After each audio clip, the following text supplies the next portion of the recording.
Gezenga mva mchalo ewaffe erenge Masaka. Nenga life gen living everything mama ange yamayino kumanya chinkoze. So that is also a silver plate. Siwa na abana abali rich mbubi. So bwebulamu oluusi bwe tubeeramu abaana abasinga. Batono nnyo abafuna omukisa abategedde ensinga ku myaka emito. Naye ate ebintu ebyo oluusi sibi because abazadde buli wabagamba statements ezo kulabe.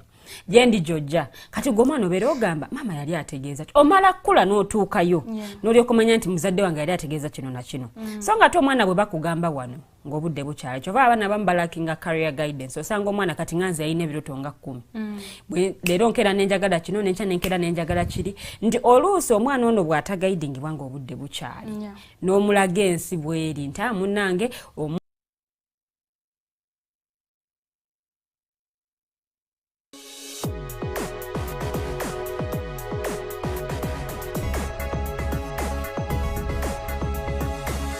The Alternative Dig Talk. Real issues, real talk. Looking for a pair of shoes? Les Up Stores has a wide range of selection for unisex footwear. We have the best quality of all brands at pocket-friendly prices and we make deliveries countrywide. Just place your order or reach us on 0772 08 0090. You can also check up at Les Up Stores on all our social media platforms. Les Up, craft your own footprints.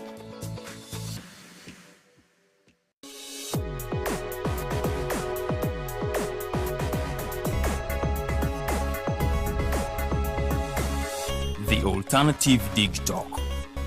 Real issues, real talk.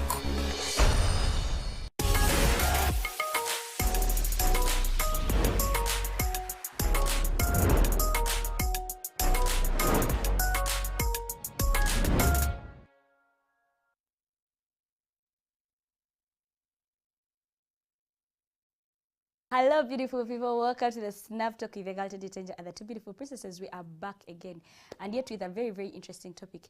Many of us, life is not lifing like we pictured it. Today we are going to be looking at the life we pictured while we were still in school. In high school, after high school, I go to campus. From campus, after campus, I get married. From marriage, I have my kids at this particular age. Some of us were really particular at what we really wanted. And the question is, what is the life you're living right now? I pictured myself getting married at 25.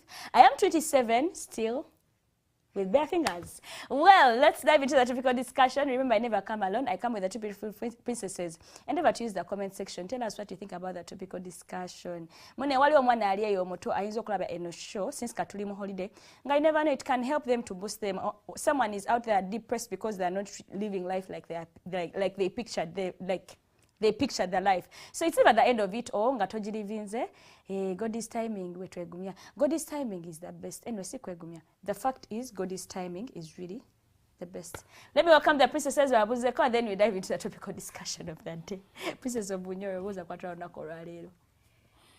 Kubala musako mwenna abatwekuumiddeko Ana mwebale kuchwagala mwebale kujja ne tunyumyangamu naffe nammwe buli lwa mukaaga bana mwebale nnyo kubanga ideas zammwe tuzaagala nnyo abamu ku mwe sharinga naffe experiences zammwe. We don't take that for granted because it takes a bold person to open up and share an experience for another person to pick a leaf or two. So tubebaza nnyo mwebalire ddala olwaleero we are discussing life as it is.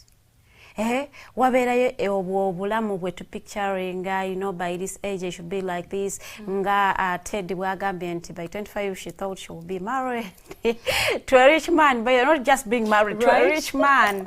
She has her career up there, now she's bearing children, and hey, life isn't the way we see. Life is not a fantasy. Life, those fantasy novels we read, we tend to want to bring them into reality, but life isn't a fantasy. It's going to check you. So sometimes we was is it the system or we lower the bar or kufetinga mwebye betwina so badange mujja tunyumya mko tolabe obuzibu buvaawa wennyini. Beja tadde muno wali. I'm like, hey, been you're worrying about. So is it us that lowered the bar? But Princess of Buganda, who's a control very good evening, viewers. Thank you so much for keeping it to the Alternative Digital. I welcome you in the Snap Talk, and today's topic is sensitive, though not so sensitive. Etukwata kofena kusinzira wawoli chicho wayagala okuba nti nagala okusoma amateeka naye maama. Simanyi bwe natuuka ndoza wakati awo mu secondary awo bulamu ne butatambula according to plan. Nayagalako okubeera omusawo, nayagala okubeera ebintu bingi. Naye nasooka kwagala kubeera musomesa. Ye nga njagala nnyo okubeera omusomesa. Naye ate ne maliriza nga njagadde okubeera omusawo. Oba ate ebyobusawo ani yabinimba. Naye munayiwe nesanga njagadde obusawo. Naye bwe tubuukira bye tutategeera. Even when you are failing science. Natuuka mu senior city nga ndaba sciences tezikijjaayo. Ekyo n'enkijjawo. Kakati we nali nga waliwo abaana abagala osoma amateeka nga bangi. Saagadde mateeka. Siyigidde mateeka. Obusawo mbutadde nga sciences already zo zikalubye. Naye neesanga nga ate njagadde amateeka. Simanyi butya bwe natuukayo eyo naye navaayo mangu ne maliriza nga ndyawo. Ndyawo. Of course waliwo ebyajjangamu n'oyagalako ku mawulire n'ogeegenya abakola ku TV n'ebirala. Naye nga simanyi nti era gajja kunsanga mu bukulu eno gyendi. But of course life is life. Tuba n'ebirooto bingi, tulaba firimu nnyingi n'ojjamu n'ogawuka enjagala mbeere kino. Mu movie n'olaba character y'omuntu gy'azannye n'oga njagala mbeere bwenti ne bwenti. There are those that have made it, abawadde testimonies, and there are those that things have not worked out mu ngeri gye babadde basuubira. So yeah, and that is life. Okay. Thank you so much, Lydia, and to our viewers, endeavor to use the comment section to go to bully the chichicho picturing right now. So no, nayagala ko kwera omusawo ne how come ndi politician kati. Yeah, no ndi mukubuuza abantu bibuuzo byabo. Yeah, they just say for now just I wonder how I just wanted to have so many earrings like 3 of them on my fingers. Right now I just have bare hands with just bracelets. But anyway, no, bless the Lord for that. That is such a kugwamu subi ate young. So I lowered the bar in simple terms. Oh, you didn't lower the bar, but life has not lived the way you wanted. You see, we plan, but God fulfills. Motivation speakers. By the way, what do you want motivation speakers about to live? By the way, I want to start with Bambeja. For me, I know I've said mine. I want to start with Bambeja Ngamungamba, what you pictured. Before even dive into what we are actually really living, to also start stating it what we pictured. Kaneso okay.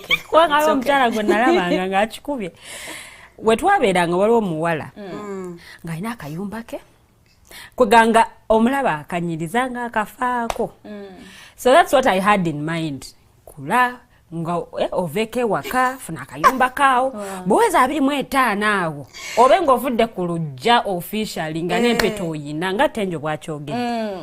Naye mwana gwe nalabira ddala omuwala oli nga ndaba obulamu bwe butambula okusinziira ku bwe yabubala basenguse baze mu nnyumba eyaddabo. Thank you. Munnange emyaka egyo ngituuseemu ngiyisizza naye ebintu kale nagezaako nefuna ennyumba ngaki naye kiri tekinnatuuka nkyakisabira kuseeyeeya bulungi. But also abantu abamu bendabyeko abawadde testimonies nga ndabira ddala life osobola ogifuula kyonna kyoyagadde, osobola okukola byonna byoyagala. Ekintu kyasa picturingako kwe kunywa ekyo kyosa kirina mu bwongo nja kuba musimbuzi kyosa kirina mu bwongo mu bifaananyi bye nalina ebya future kyokyo tekyajjako tekyasalako mu bwongo.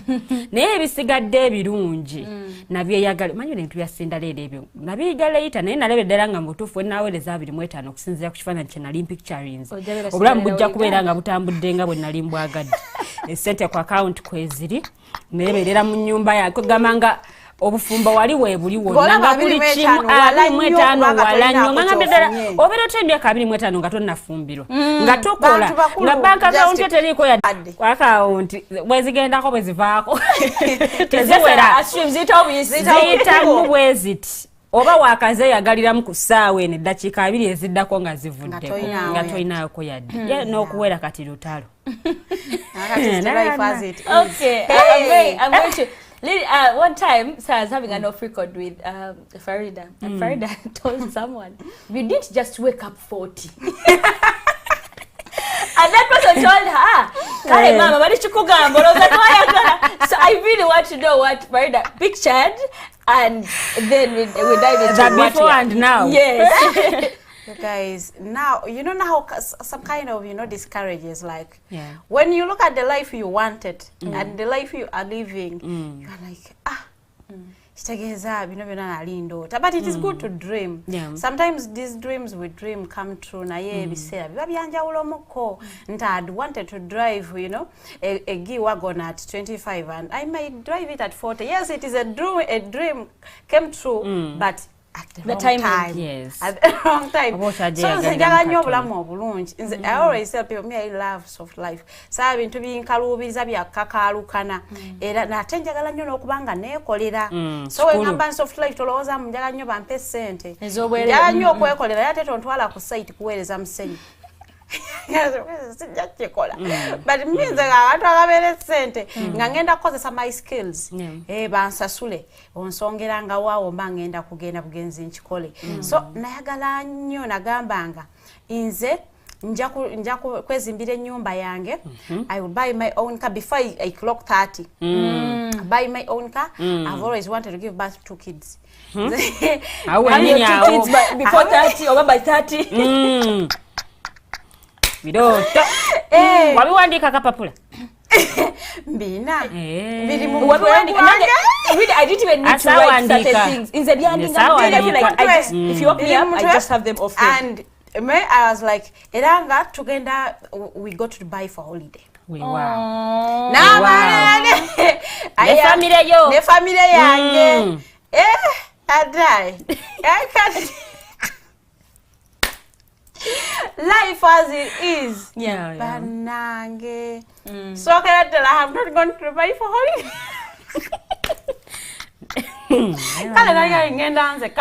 Family. Never I still haven't gone to Dubai for holiday. I haven't given birth to the kids that I have always wanted. I am not driving. Neka so in a permit. Yes, it is one step to drive. And so expiring before you buy a car. Renewing it when you don't have. Am I going to renew my permit? So, ebidoto, obulamu bwetu picturing, n'obulamu obulirwelu, byanjawulo waliwo gapo nene bwete. Because singa obulamu bwetu batububala singa bwe bubeera, oh my goodness, it would be a sweet world. Naye kireeta obuzibu nti nga bwe tulaba ebintu ebiseera ebisinga si bintu biralamu ku ground biba byanjawulo. Ojja kulowooza nti you might want to date to marry n'ogwa ku mukwabuzi nga they are dating for sex. So for you your target is to marry, the other one is to sleep with you. So hati osanga nga you have a lot of excess, not because you were a bad girl or a bad boy, but because your intentions are not their intentions. So you end up not achieving your dreams by the time you set them, because the actual things that are on ground are different. We are all not truthful. Fenaba singa tolimba, ebintu ebisinga, the systems, because you don't understand the realities of life. Yes. Because ebintu ebisinga babi kuwabubi babi kutuusako. Mami ajjo mugamba mami am sick, mami will give you money. Daddy batugobye ku somero, daddy will send money. Tetulina kyakulya kati. You can't understand the reality of life. How when you understand the reality of life is when you get out of school and then you start fending for your own self. Werabirira wesasulira bills, wejanja banti ogenda kulwala and you don't have anyone to call akugamba kumusaba sente z'obulwadde. Ogenda kwata munsawo yo wejanja bye. Then you start understanding the realities of life. Ogenda kwata empapula with your first class degree. Maitu agamba nganja funa first class nze mbere nga nkolera waka on my laptop sipping my work from home. Sipping a juice kawo ngolya mmere organic. Not for the because you are living in new story organic isiya bintu bya butongo. And actually eriawo nga nina chef ajimbalira. Nga ne ku zona ko zibate zinatuka mubiri zino zirimu nebirala. The carbohydrates waste proteins zibadde za percentage bweti kati wetagayo ka vitamin. Yeah. Ebibala babikutuuse kombudde. Akati ebyo byonna tubeera nabyo. Naye ogenda okutuka ku ground mkwano nga nezinagula ebijanjalo toziyina yadde akawunga kalimu carbohydrates ng'okanoonya nga tokayina. Nga ku ground biralamu. Nga ku ground byanjawulo. So nti ojja kubeera ne first class degree yo ogitambuze to 15 companies nga tebakuwadde muli. Yeah. Kati n'ogamba kale sikyasaba mulimu nsaba ku volunteering era n'otafuna. Kakati that's how real life hits in. Nti kale ogenda kukwata first class degree ogiteeke ewaka ogenda osooka otandika okuyimba biri wano biri because you will have to survive n'okulula obucupa bannange simanya biki because now that is the real life. That is the real life. Nze kyemmanyi ffenna abaana tuloota, we dream of a beautiful life. It is fun if you dream of a bad life. Yeah. It is fun ekitegeeza gwe kennyini teweeyagala. Teri omuntu yeeyagala nga yeeyagaliza ekibi. Ffenna we picture our lives beautiful. Njagala nze saaga waliyo abalina failed marriages naye nga baali baagala beere ne tataawo n'abaana be ne maama. You know your family. I was listening to Rema one time ng'agamba nze kye nayagala kubeera n'abaana bange ne tata waabwe nga waali nga nange maama waabwe wendi. Saagala kubeera ne family eri broken. So kakati ffenna tuyayanira ekyo because no one marries to divorce. Teri omukazi ng'agenda kufumbirwa mbw ate amale nze njagala kuvaayo mu bufumbo no naye ebintu reality ekuhitinga different. The reality will hit you different. Nogamba naye sika kwagala bufumbo, let me kutaasiriza my mental health, my well-being comes first. Nogamba banayo omusajja amutadde.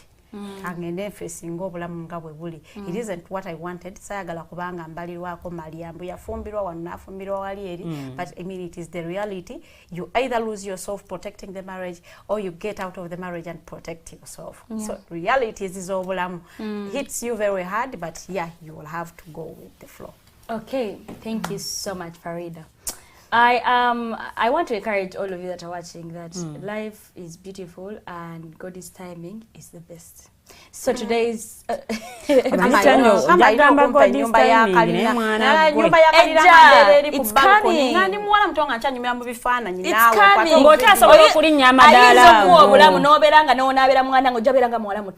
So God's timing is really the best. Yes. God's timing is the best. Last time I was at church and they were telling us like, you want something, you want a car, but have you consulted what God's will is for your life? Yeah, they were asking us that. But anyway, back to the topic of discussion. Yes. So for me, I believe God's timing is really, really the best. I remember for me, it all started even in high school. So for me, I thought after high school, like in senior 4 vac, I'll have a job, like, you know, like, you know, everyone will be able to so yeah, I thought I would have a job. I do in senior 4 vac. I go back for senior 5, nganina mwaka sente, come back for senior 6 vac. In fact, I wanted specifically to work at Java's as a waitress in my senior 6 vac. Then from there, I joined campus. I do my bachelor's in mass communication. I joined my career. Nenga manyi wali mbera nzimbi omanyi osavinzi wa ministers because CJ is big like wabera ministers so ngaze manyi oluve ya listener connection ngazi koze zona. And it comes to senior 4, I sit home. Vacation.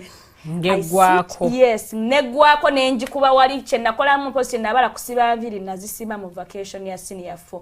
Nezera so but I was hopeful. I'm like kale techata mlenga nchagala but I know senior 6. And I even talked to a relative who tells me, manera mkwano gwange, I will connect you. Oja kola, oja londa branch joyagala.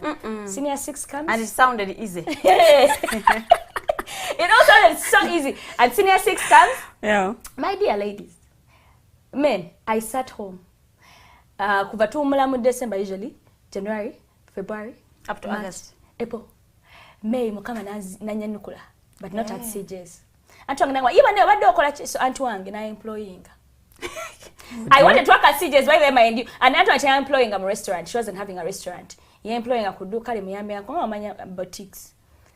But era kale ngasinga nsinga no muli so nentandikira but I was still hopeful. But anyway, when I joined campus, so I begin to even dream bigger from working, you know, as a waitress. I begin to dream bigger. I'm like, okay, yeah, I'm going to campus 3 years doing my, you know, my bachelor's. From there, I'll go. The place I'll do intern from is the place that will retain me by 2nd years. And I in a picture using and Japan sokola so malizeta skola when soma And then malize third year yange, I get serious in, my career of being a journalist. And boom, my friends, I looked for intern, I failed to get intern. I looked for intern. Luckily enough, last moment, I get a place that I had to pay, and they give me internship. So I get a place, they couldn't retain me because it was a training center. So I go, I study. So finally I complete school. I begin to chase my dream. I'm like, yes, God, this timing is the best in the Nachimanya. So I chase bachelors of mass communication. And by then, I feel like, not now. Me, I pictured 25 or no, Charlie 23. I'm still young. 20. Hey, I pictured 25. 25 comes. I think, don't you think the hands remained bare? 26. I think you think, hey. But God is timing. It's the best. And that is what we tell ourselves. Some of us we tell ourselves, we are dating for marriage. Never kwabula. Yes, someone just, Yes, so while they were I know about dating, but I cover dating and for marriage. But along the way. Maybe you realize this is not the ideal partner. Well, this is not the ideal woman. To hold the common subject, you will tag. Never read that. No, okay, here's the thing. We all have those. First and foremost, I have always wanted to have a young gentleman, by the way. Young, not like, we're sugar daddies. No, I really wanted a young gentleman. In fact, in my age bracket, 5 years older than me, 3 or 4. A young gentleman, tall, obviously handsome, with a handsome wallet as well, not only just handsome. Not on the face. Yes, not to the face, but with the wallet being, handsome. Just also, as among the friends that wanted to go to Dubai for vacation. You tell, but baby, I'm playing with the girls. Oh, but baby, we go here. Yeah, but it is not happening apparently. That's a kind of man. By the way, I wanted someone God-fearing, tall, handsome, communicative, of course, caring. Handsome both in the wallets and maybe the wigs. Not like very, very handsome in the looks, but very handsome in the wallet maybe. Yeah, but yeah. And life lived. And here we are. And here we are. We are living the life like we pictured. I mean, no. So, let me get back to the viewers. Please let us know, what did you picture? And for you, tell us what you're living and you pictured. Yes. Like Nogama Zinagamba. Wemala okusoma ngenda fuluma abweru w'eggwanga ngenda Dubai College Center, and then you're there, you're achieving that. Obanze nagamba oluwa soma yebati ngenda mu Europe oba anything that you pictured and it's happening for you. Please let us know. Obviously, we've discussed things that didn't happen for us, but so many things we pictured and they're happening. Before we dive into the real life, please, I want you to share. Lilian Yasharinza with us natugamba yayagala nyumba, her own house. Man, independence, yeah? Nange, nayagala independence, by the way. I could not wait to leave home. Get into my hostel. Luckily enough, I didn't have a roommate. It filled me up. I felt like, I had hit the bar, I had made it in life. I had gotten the bar that was lower up there. Yeah. So, really having your own home was an achievement for me. Like, nange nachi dreaming anyo, and I thank God I achieved that. So, I want the ladies to share with us. What did you picture while in school, and right now you're living it? For the tingles also that you have that you pictured for sure. Actually, that dream of having my house, clean it the way I want, organize it your way. Organize it my way, because I was home and of course I think I have a problem. OCD, obsessive compulsive disorder. And I want things like bwechibanga chiri organized. Bobozo chikwata kuchinga chiri organized nga bwenda chirese. Kweli. Era at home they knew me nti bwembanga nsimudde nyumba.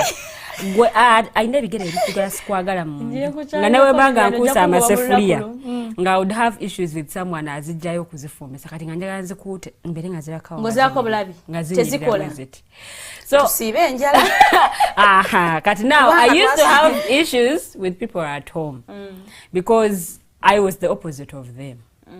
Kati nga bagamba na ino gezigezi, but of course way back nga bwentandise, like I used to have that kind of picture. Ngacho already nchina kayumba kange nkanyirize nkere ku machanjo zo bwe wange no mwakwatira byotegese ngabaganda otebaliwo nga tugenda kana nabantu. So but of course I got it. Nachifuna bulungi nnyo era bwe nachifuna nengejja n'okugejja bwe nakifuna bwendi netandika okibeeramu netandika nekimpa emirembe because I wanted it so much and so bad. So of course ebirooto bw'obanga oli mu ssomero ebintu biba different. Life ng'okyali mwana muto kyabeera waka, you just used to this kind of life. Nti sigenda kwasolinga kunoonya kyakulya, sigenda kwasolinga obanga ndi mulwadde and everything. Nti ewaka bijja kubaawo. At least omuzadde ajja kuyiya kale ne bwe munaasiibirira akawunga for as long as alina kyataddewo ewaka. So bwe bulamu obwo bwe tukula tumanyi nti munnange obulamu bugenda beera bwe buti ne bwe buti nti bw'obanga olina maama ne taata ewaka you feel like okay this is how life is supposed to be. Era ojja kuwulirako abaana abamu ng'agamba I'm looking for a man alinga taata wange oba I'm looking for a woman alinga maama wange.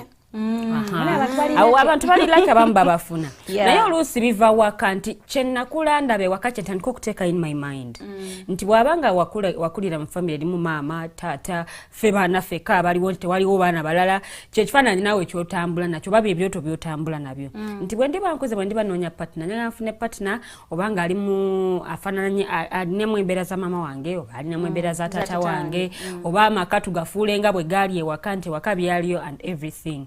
So oluusi obulamu abantu tebabutusomesaako reality.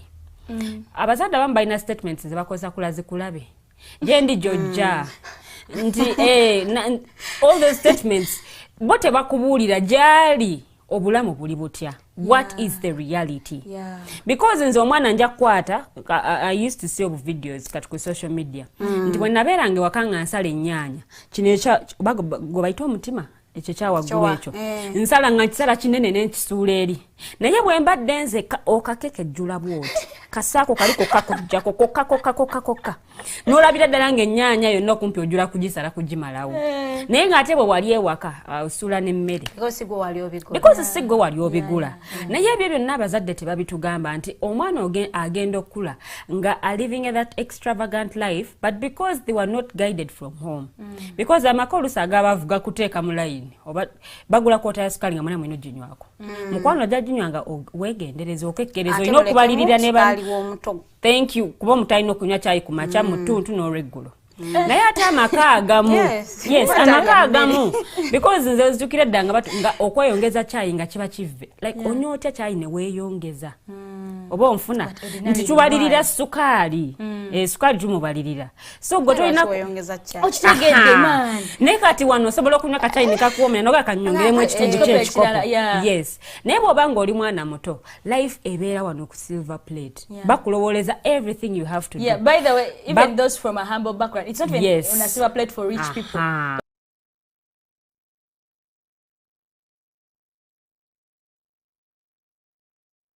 Ezenga mva mchalo ewaffe erenge Masaka nenga life gye living everything mama ange yamayina okumanya ndide kinkoze so that is also a silver plate si abaana abali rich mbubi so bwe bulamu oluusi bwe tubeeramu abaana abasinga batono nnyo abafunye omukisa abategedde ensinga ku myaka emito naye ate ebintu ebyo oluusi si because abazadde buli wabagamba statements ezo okula zikulabe gye ndi jojja kati gwe omwana obeera ogamba maama yali ategeeza omala kukula n'otuukayo n'olyoka omanya nti muzadde wange yali ategeeza kino na kino so nga ate omwana bwe bakugamba wano ng'obudde bukyali kyova abaana abamu balakinga career guidance osanga omwana kati nganze yalina ebiroto nga 10 leero nkeera nenjagala kino nenkya nenkeera nenjagala kiri nti oluusi omwana ono bw'atagaidingibwa ng'obudde bukyali n'omulaga ensi bweri nti munnange omuntu naawe osobola okwegulirako ekintu kyo oba naawe omwana osevinga n'ogulako ekintu kyo nti gwe omuzadde bw'obeera ng'omanyizizza omwana nti gwomuwa bw'atuuka waggulu eno bw'akula ye obulwadde obulamu bwabumanyiko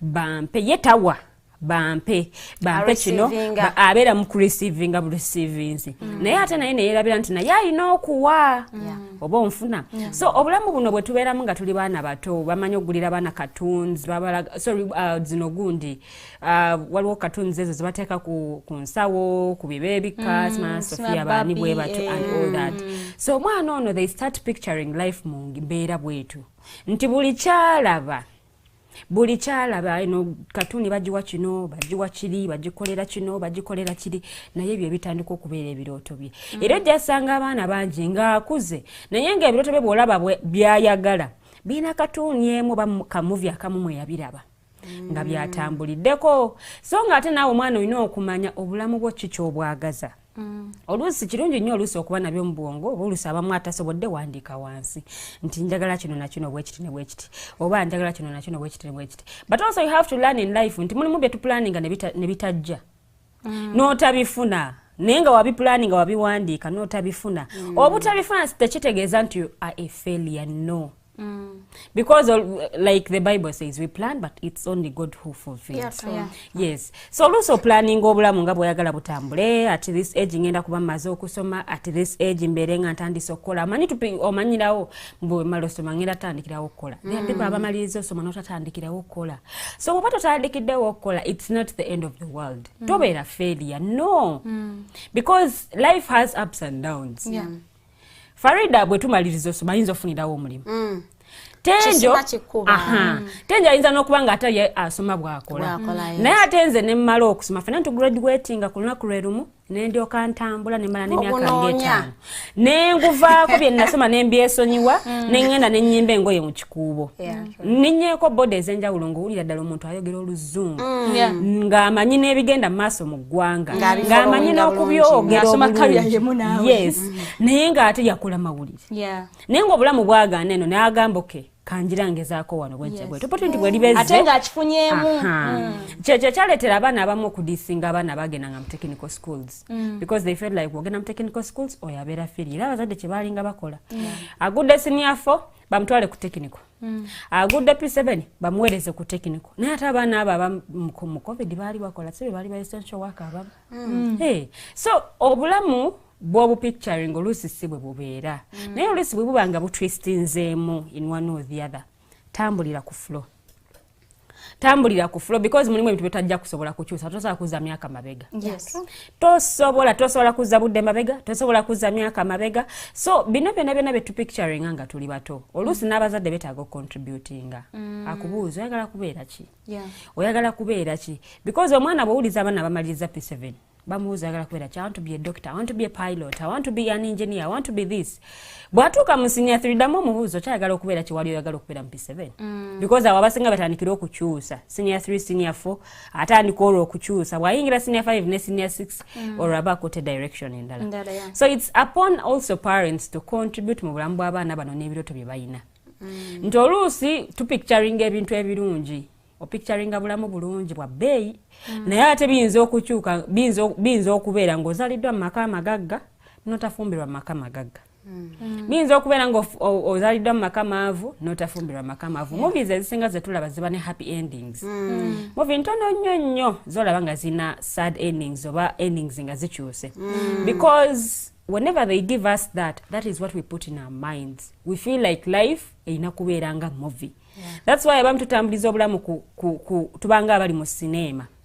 Olwana nnyo ku myaka 25 obenga ofumbiddwa. Naye okakasa ye mwami oyo gwoyagala okulaba ne bw'oli bawezezza emyaka 5. Omwami oyo yali toxic kyenkana ki. Toxicity ye onaasobola ogihandolinga. There is a video I was watching nti mu bulamu buno buli muntu ayina kyali. Nti waliwo omuntu nga bwabanga oba yatambulirwako sente za family. Oyo bwabanga omufumbiddwa olina okugumira family yeeno. Nti yatambulirwako sente olina kubeera awo munnange balina okujja ewaka kubanga yalina sente.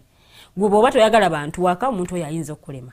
Nti oba ofumbiddwa last born bamu babeera n'ekyejo nti wamu nayo n'osobola okugumikiriza ekyejo kye.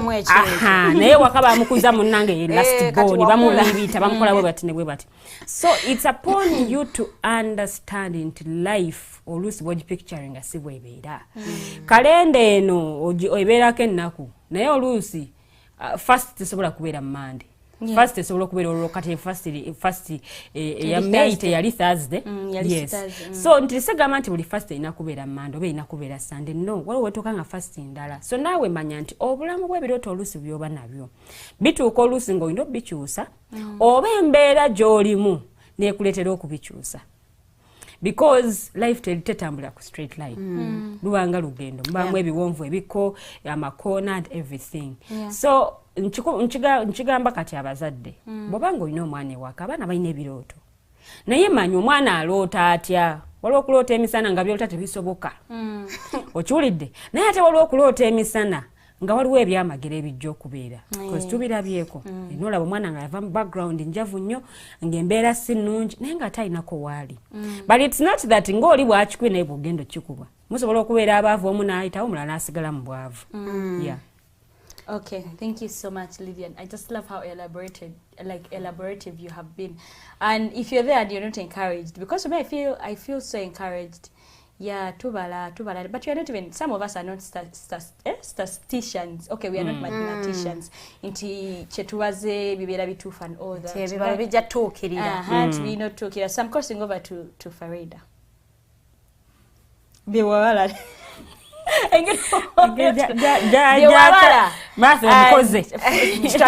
For now ntibiwabala nga bitambulanga ewabibala math. Sometimes math, mathematics wasn't my best subject. Yalingane antawanyiza ddala era nze mu bantu abali surprised by their results mu senior 4 nze yali number 1. I was surprised I passed math. Okay. How did I even pass mathematics? Because as I remember, ndeka nakolanga namba nga nyawo zenali kali kakasa nempitira ddala math ate ne muyita bulungi kitegeeza ebintu ebimu you just by luck biyisawo kakisa kakuyitaawo ne kakuyisa ku bintu ebimu. So of recent nabadde ndaba show y'omwami omu he hosts obwana obuto between the ages of 5 to 10. Kati abeera ababuuza oyagala kubeera ki to guide them. Kakati ebiseera bisinga ewakayo bakubuuza oyagala kubeera ki ng'okuze. They don't even guide you through that path or they don't even warn you. Kugamba nti kyoyagala omanyi because omwana agenda kugamba njagala kubeera pilot. Mubuuzo pilot akola mulimu. Because they may not know ye yakisomye ku ssomero kati kyayagala okubeera. Things that he doesn't even understand. So this young boy said, "Yaga kukulabira wa boda." Oh. Everyone was surprised. I was like, "What yaga kukulabira wa boda?" Mbufune sente ndabirije mama wange. Kwa sente azikwatako mu mpeke. So sorry, just come a story. My young brother that follows me, when he was like way younger, like 5, about their awful. When they asked him how old. What he would want to be when he grows up, he said Omubi. So Omubi, because he had watched a movie when Omubi stole money and he had a lot of money. So he wanted to be Omubi, not until that time. I remember after some time, we back to Omubi kuchalo and he changed. Wow. But he wanted to at be least Omubi. Yes. So, sorry, na moti te yagamba mbu ayagala kubeera chula because akagamba kawulika bulungi ayagala kubeera chula.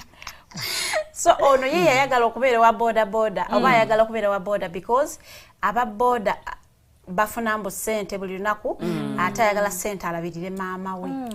So kakati ne bamubuuza muye maama nga ayagala obeere ki? Maama nga ayagala mbeere dokita. Naye tamula sente. Lwaki ate gwe twagala kubeera dokita? Munanti kumaca maama awa wa boda sente naye zisiranko mami nga awa dokita sente. Wow. Kivudde waka alaba maama awo boda sente owa boda mtwale kusomero kakati ye talabako maama we nga wa dokita ngagenda kuwa dokita sente kati n'abalabala mulaga wa boda na like afuna sente yafuna sente nnyo alika afuna sente nyingi naye kati njagala kubeera wa boda mfune sente nyingi ndabirire maama wange. So ebiseera bisinga nti byetupiikinga byetwagala okubeera mu bulamu tubipiikinga okusinziira ebintu ebitwetwolodde oba n'ebyo byetulaba byetuli exposed to. Nze nayagalanga nnyo okusoma nfune degree banteekeko akakofiira kikulu kituufu. Because not everyone yatuukayo. Yes. Banayaka akakofiira kati bwe nali mu senior 4 mukwano gwa muzeeyi wange namu advising ngende mu nursing. Nga siraba mu nursing bagenda kunteerako kakofiira ate nga tosome kumala ngagenda kukomera mu senior 4 kati nga yala bakoma mu 4 nagala nursing akakofiira bakamuyitire nasina wenkalaba kakati ne bangamba nyogenda kubeera musawo bicho janja baba tunga zese manyine bye bangamba zinjagala kusoma banteeka kakofiira. That time it didn't matter oba nfonye degree yaki nye wanted as long as akakofiira kakumutwe just wanted graduate ngenya mbalega wuni yange n'akakofiira. So my dad tried to convince me to go and do nursing. I brought, you know, brachingire ku senior for nagana nenga zengena mu Zenga kofira kange wayo zengena mu HS bane kaka kofira. That's what the whole thing era nenyingira senior 5. Kaliba nayingira senior 5 nentunulira course je bampa. So I now focused because nali sagala kubeera musawo, but somehow a lot of people saw me ekyokubeera omusawo naye nze nga sikyagala, nze nali njagala nnyo okubeera lawyer, kuwolereza abantu emisango. So ne ngamba nze ngenda kusoma law, ne mala senior 6 bwe na applying e Makerere attack ezo ye Makerere ebyamateeka bakwano bangi kukomekereza nga sifunye law nga causes course ya education, but that doesn't take away the dream of me becoming a lawyer. So nti bye twagala bwe otuuka ku reality bikyuka mu life as it is, bikyuka mu ebiseera ebisinga. Naye ate nti ne bwe bampa course ya busomesa, singa tata wange yali supportive ne dream yange kinali njagala, yali badagamba Makerere bakumye genda ku campus endala bwoba kyoyagala tebakikuwadde. But because my dad wasn't so supportive, he wasn't into what I wanted. Nandeka nesetoringira ekintu kyesagala. Because even when I graduated namugamba nkukolere degree onjimaze because it wasn't main sagala kukubeera musomesa. I never pictured myself standing in a classroom and I am teaching kyoka akalubya n'engalo n'engalo ezikaluba nga abalima. I never wanted that. And era when assemble yimirira mu class is the day I went to do my internship. Chetuyita school practice ebyo when nabimala sadda mu kibiina because si kye nali njagala nze ng'omuntu nti wabula ebirooto ebimu bye twagala bibulako ababipushinga okufuuka reality. Tisingaawo abazadde bange bampushingira kiri kye nali njagala, but for my dad ye yali agala abaana be basomere Makerere University. Kati nga tusobola mugamba nti Makerere kuwadde ekifo ate oyagala kujja kusomera KIU. Because mu kyalo university bamanyi bbiri, Makerere University ne Kyambogo. Kakati toyina nsonga yonna egenda kumugamba mbw ate Makerere bampadde ekifo. Okomeddewo ne mu mawulire, by the way. Bebawe ebifo Makerere mukomerawo mu New Vision. Mu New Vision yabagamba naye genda okugula amawulire atuwadde ebifo. So kakati omwana we bamwadde ekifo nakomerawo ne mu mawulire. Olibizo kigoba kati ekiriwo kimanyi bampadde sibyenjagala. Mbu ogenda ogamba muzeeyi ebyo bampadde kituufu bampadde naye kosi gye bampadde si gyenjagala. It's okay that it is a chance they gave you a position because banji bana banja basaba Makerere University ne babamma. So kati gwe ogenda kutandika okumuconvince ngambo mbadde samuze ngende ku UCU je bankolera amateeka because banyimye kyenjagala. Tekigenda kusitinga well with me atagenda chi supporting because yena yayina kyayagala ng'omuzadde abaana be basomere Makerere University. Now dream ye kati ye full set true, it is actualizing. Omwana we bamuwadde kati ate yiyo eri mu because kyebakuwadde si kyoyagala. Naye nti singa ebiseera bisinga abazadde batujjako because ebiseera bisinga abazadde bye baali baagala babeere babiteeka ku baana. Ye kyamulema nayagala omwana wa kibeere. Singa abazadde batujjako ekyo ekyabwe kye ba dreaming anakuleka no dreaming gwe kyoyagala. You live your dreams because if they allow you to live your dreams ebisinga twandibadde tubifuna. Nti singa yakkiriza ne mugamba nti nze course gye bampadde sijagala nankyusa university, I would be a lawyer. Singa mwe muli ba client bange kituufu. But I am here with you because I had to go branch train journalism. That is things I never imagined. I never imagined seeing myself on TV. But you're good at it. Doing what? Me, I wanted to go in court, you know, do legal battles, not coming here teaching you politics you don't even want. But here I am asking political questions, you know, guiding all of you, doing counseling, counseling the whole of Uganda because fena tuli balwadde bamitwe nga we batuletera. Yes, but what percentage nene nnyo. And we are all, by the way, candidates of mental health. What percentages zikyukamu. Nti ono ayinza nga ali wansi nnyo nga aliwo omulala eri ali nnyo ddala so nze ebimu ku ebyo kuwambala akakofiira nakambala but not in the mu kyenali and I have always told it yali ngenda kugenda nsoma amateeka and she always reminds me Farida no bata kesemi stetambudde Farida no semi stetambudde tonnalinga and I'm like don't mind ne bwe ndibanga ndi mwana ngenda genda nsoma degree ya amateeka because it is something that I wanted and now that I am in journalism I understand the importance of knowing the law. So kati ekyo kye kiroto kyange tekinnafa by the way gamba mbu the night is still young. Yes.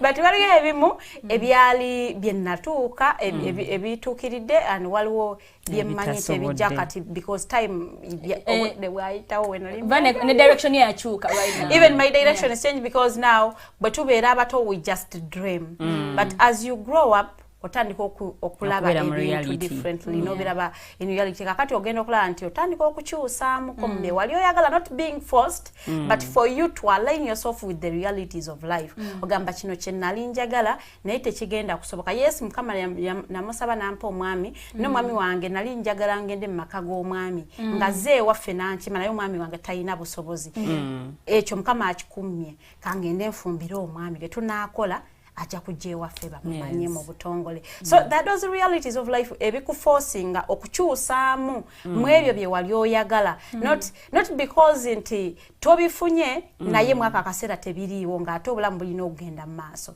so ebyo weebiri kati nze nayagalanga nnyo okukola mbere ne ssente nyambe abeewaffe and every time nga genkuba amavinza okusaba nasabanga nnyo mukama mpa obusobozi nyambe ewaka nyambe mama wange because I have seen that woman toil to make the Farida that I am today so kakati nayegalanga nnyo mukama mpa obusobozi nyambe mama wange nga mama nga akeera kutuula nga talina kyakola nga ina abamulabirira nga tumutwala mudoyo ne bamukola check-up nga talina kimuluma because that is the life I have always pictured for her because that woman she has given us her whole so nze nti yadde nga sinnamutuusa ku eryo ddala lye mwagalako but mukama mbeeredde wakisa nti ampadde obusobozi obulabirirako bato bange wensobodde nti kale yadde sinnakikola to query price when nali njagala nkikolere but at least God has supported my dreams in a way some of them are actualizing yadde ngebira bijja kujja I know God doesn't hate me sinnatta muntu ze siremeza nko mbuyinza so wabera webye ebintu ate ne wabera abaana ba dreaminga nolabanga omwana kyayagala okubeera nekyali byanjawulo thank you like I'll give you an example zempanze nzidde living from my family my own because tata waffe yatugamba lero tata wange musajja musiraamu aina different women so that makes sense tuli abaana bangi so yatutuuzanga in a family meeting agamba mumwe njagalamu omusomesa njagalamu omusawo njagalamu owa poliisi njagalamu omunnamawulire njagalamu social worker njagalamu banka because tuli bangi so professions izo nayetagako copy nga wayagala ababajjanjaba nditukubire gundi tata wa doctor tasimba line mudwaliro bwafuna obuzibu aja kubira wa police thank you aina connection wagulu aina engineer gwatagenda asaba gaya kujja mugambe ya kuzimba kino atagenda asaba sente za plan nange yebisajja mugezi akati I want to tell you they will force you to do a course because gwa ino kujikola okutukiriza kiroto kya tata w'okubeera n'omuntu bwange so kati okutukiriza kiroto kya tata wange okubeera n'omusomesa nali n'okola obusomesa kati you will stand and say I have an accountant, I have a teacher, I have a banker, proudly I have a munamawulire journalist, trained journalist wali kati nze buli kimu ye kye yali ayagala ebisinga bigenda bituukira kubanga ayina omupoliisi ayina omunnamateeka ayina munnamawulire ayina accountant ayina akola mu banka ayina social worker kakati bonna abayina ayina n'omusawo ayina gwe ya forcing okusoma omusawo gwe yali tayagala yamumuforcinga because ayagala ate olina okuyita okole kiri ye kyayagala. So nti singa omuzadde atunuulira omwana nagamba nti omwana ono yadde yakoze bulungi sciences naye ng'agamba ayagala kubeera munnamateeka.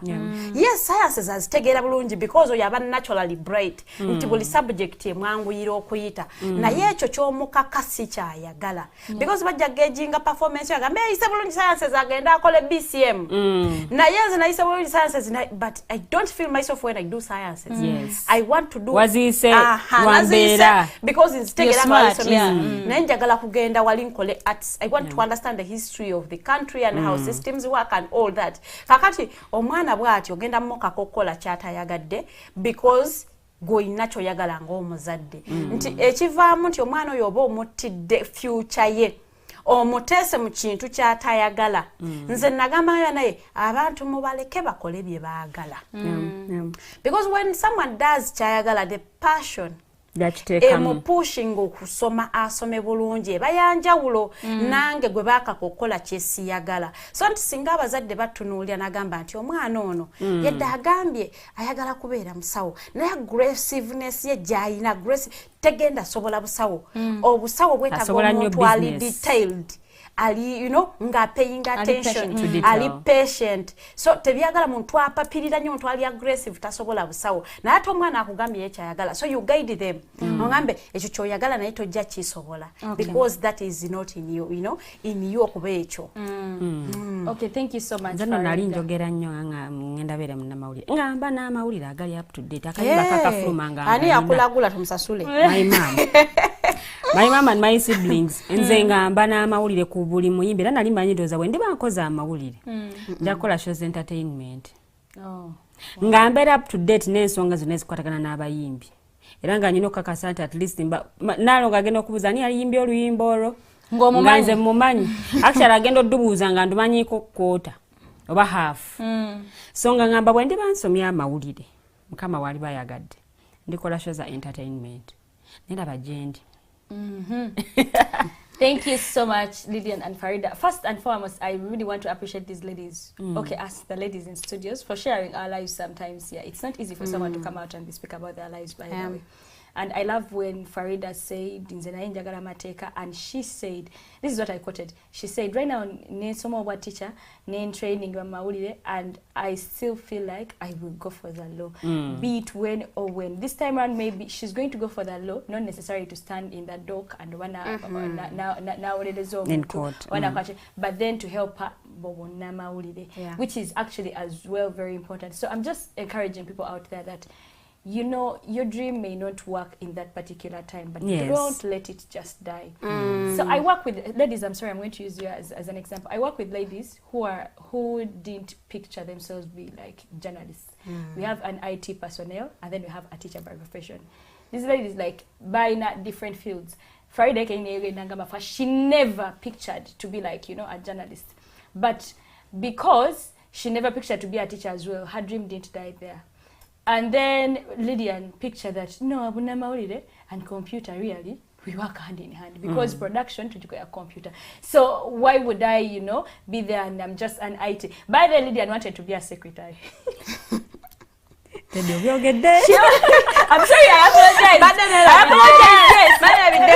Yes, I apologize at first. So guys, she wanted to be a secretary. I imagine that young, beautiful girl, and she said, "I'm going to be a secretary." So she really wanted to be a secretary. And guess what? Hey, Gavamina smart. By that time,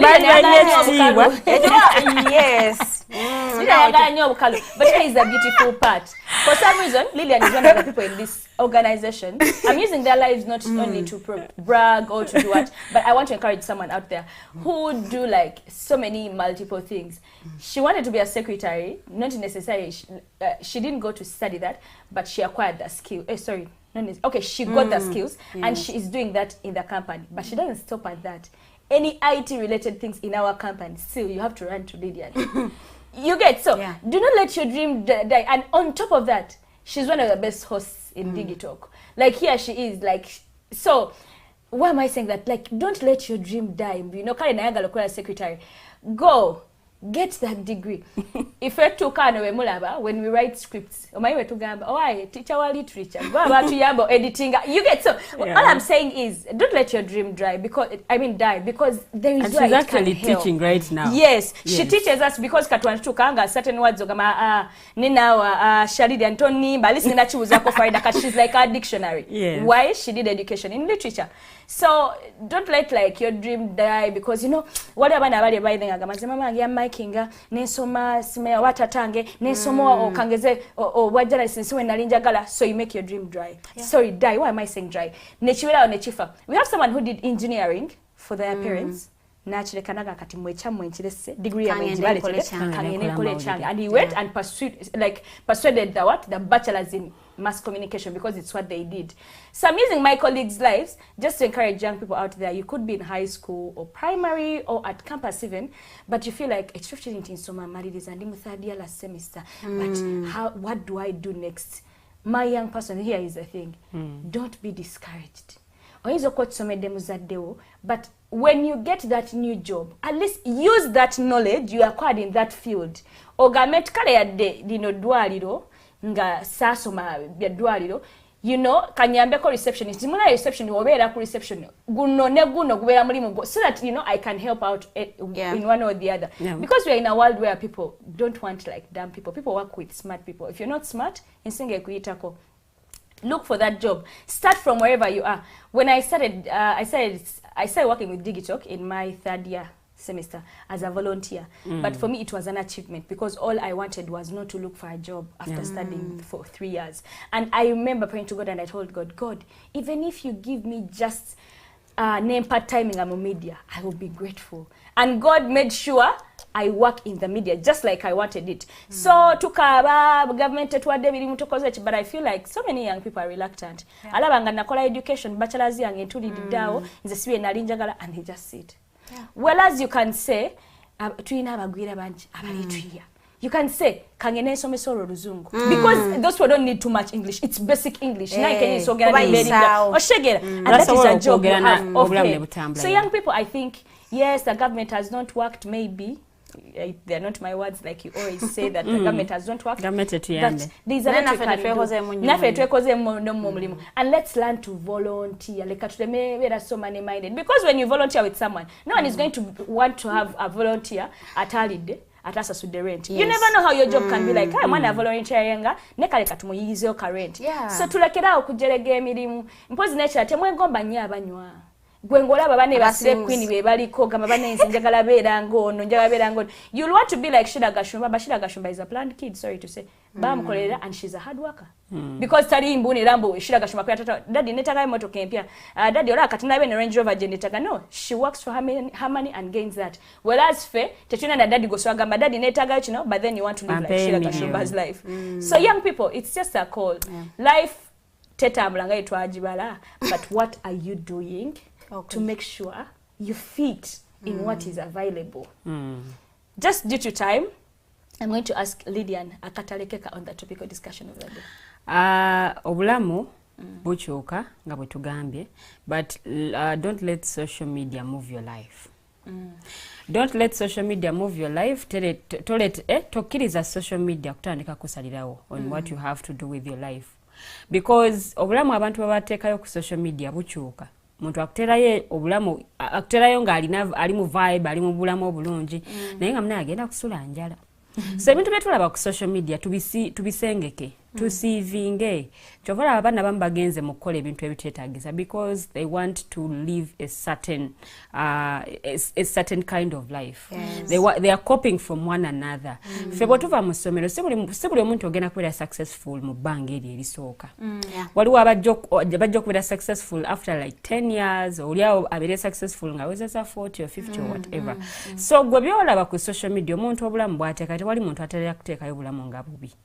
Era buli omu ateeka okubeerako obulamu bulungi kweyagaza alinnye ennyonyi alidde bw'ati ne bw'ati atambudde mu restaurants naye ebibi tebabiteekayo omuntu taliteekayo abamu balina ennyumba gye bava nga wabi omuntu asula mu kasingo room naye akubako wali ewali gundi wali tulina bubuuti mu mayumba gagamba wano wa content tabalaga byonna biggwerayo naye ng'abantu basobola babi nga n'ebyokwebikka tebalina so saving si buli kyolaba nti kiyingize mu bwongo obwo no beera n'obulamu bweyagala bwopicturinze for the future bw'otapicturinga ogenda beerawo ng'ensi ekkuba ekuzeeno because naye tomanyi kyoyagala naye bw'omanya kyoyagala you work towards that kati nga Farida wagala nti ayagala soma amateeka sorry nsusizaamu nga Farida wagala nti ayagala soma amateeka ne bwe buli badde ajja kugasoma because it's what she wants and she has also pictured her life wali eri wennyini mu direction entuufu so know what you want bw'oba tomanyi kyoyagala ogenda kugweno n'eno otuuke nga naye kenyini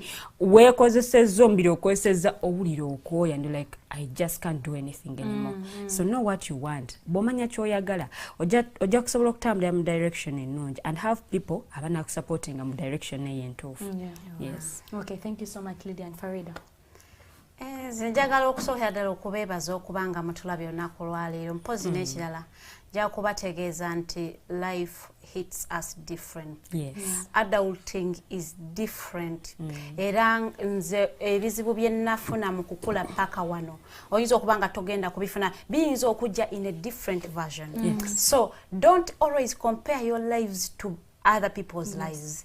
Even the obstacles we face byanjawulo nebyo bu successes biba byanjawulo nti I might celebrate olwokubanga ntutema mange mudwayo nesasula bill nga eyo gwe success togenda kujja you know it isn't something big to you okitegeera so life hits us differently so we should handle life one thing at a time togamba yenze ngebizibu binsuukiridde nga bwe kijja bwe handling don't compare yenze nga Peter Mbino Lilian nga tabiyitamu because adulting will not warn you about anything you just face them head on obikera kumacha no facing nga tebabi kuwarning because no one is going to warn you we do not have the ability to see in the future what we say here is to just guide you we just guide you to also be able to live a responsible life na esigamba mbu tugenda kuwarninga kino kigenda kubeera no because we do not have your destiny within our hands and we can read and tell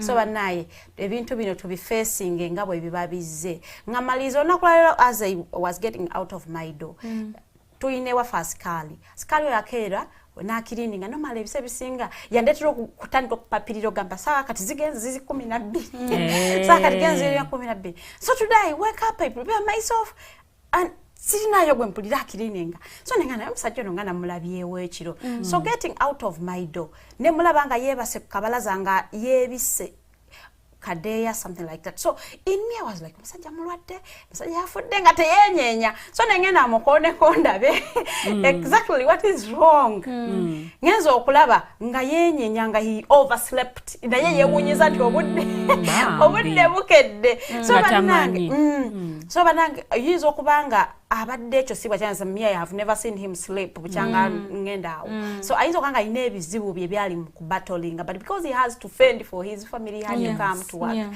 so let us face our lives as we shouldn't compare lives to other people Thank you so much Farida and Lilian. I still want to take this opportunity just to appreciate you every time you give in your life and you tell us about your life. Not everyone can share their lives on camera and just to tell young people out there obulamu ebutambulanga tewotabubala don't give up keep pushing try different maybe like directions not so many as well I want to appreciate abavubuka balutandikawo businesses but also I just want to throw in a kalobozo kange don't you think before you start up that business you could invest elsewhere than otandika business and you work elsewhere because these businesses olumuziri haunted by URA to say like otandisoka business ko bakanywedde kona you're discouraged you go into depression you don't want to work anymore so for me I think right toguzemo to say maybe akataka as you work elsewhere to get more money paka onafutukanga because one man said that when you can't buy something twice you can't afford that thing. If I can't buy my phone 2 times, I can't afford it. Until you find neighbor jiba, I can go into depression over a phone because I can't buy it twice. So my business says, hey, if I can't start it twice, chintu chimu chokka ne kijiwugula we bati ngenda kugetinga into depression. Let me stick into there nsigale nga saving akasente kange nga wenkole ne jemba denkola kufuna obusente so that I can afford my business 2 times. If neighbor jijao tenuma nyonga hajo yali muchikuwa business ejja tuneva jijaja gama kali kantambula ne chikulwa nko kati neto ingira depression. So young people, thank you so much for working, but let's also be strategic when it comes to work. Tetunyoma mirimu tweyagale tukole nnyo, like Farida said, don't compare yourself with other people. Love to work, and don't worry, I encourage you that God's timing is the best. See you tomorrow on the Political Dice. Bye bye.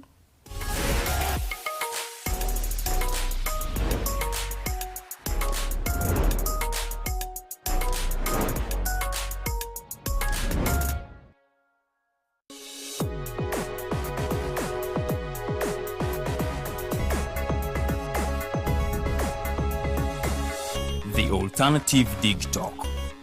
Real issues, real talk.